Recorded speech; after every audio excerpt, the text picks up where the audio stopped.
ప్రపంచ మత్స్యకారుల దినోత్సవం సందర్భంగా మత్స్యకారుల కష్టాలను గుర్తు చేస్తూ ప్రభుత్వం చేపడుతున్న చర్యలు చర్చనీయాంశమయ్యాయి. మత్స్యకార కుటుంబాలకు ఆర్థిక భద్రత కల్పించేందుకు ఆధునిక పడవలు, వల సామాగ్రి, భద్రతా పరికరాలకు సబ్సిడీలు అందిస్తున్నట్లు అధికారులు తెలిపారు.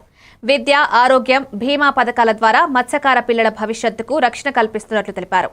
తీర ప్రాంత గ్రామాల్లో చేపల పెంపకానికి అనువైన వాతావరణం సృష్టించేందుకు ప్రభుత్వం చేపట్టిన చర్యలు మంచి ఫలితాలను చూపుతాయన్నారు. సంక్షేమ కార్యక్రమాలు మత్స్యకారుల జీవనోపాధిని బలోపేతం చేయడం, సముద్ర వనరుల నిల్వను రక్షించడం లక్ష్యంగా ఉన్నాయన్నారు. దీని ద్వారా స్థానిక ఆర్థిక వ్యవస్థకు కూడా మద్దతు అందుతుందని పేర్కొన్నారు.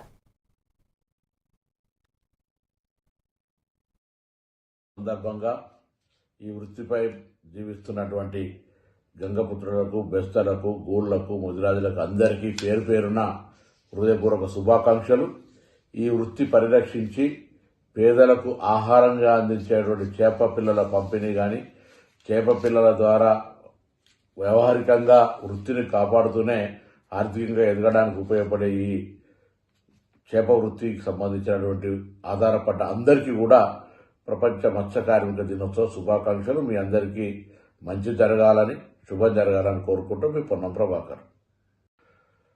ప్రపంచ మత్స్య కార్మిక దినోత్సవ సందర్భంగా ఈ వృత్తిపై జీవిస్తున్నటువంటి గంగపుత్రులకు, బెస్తలకు, గూళ్లకు, ముదిరాజులకు అందరికీ పేరు పేరున హృదయపూర్వక శుభాకాంక్షలు.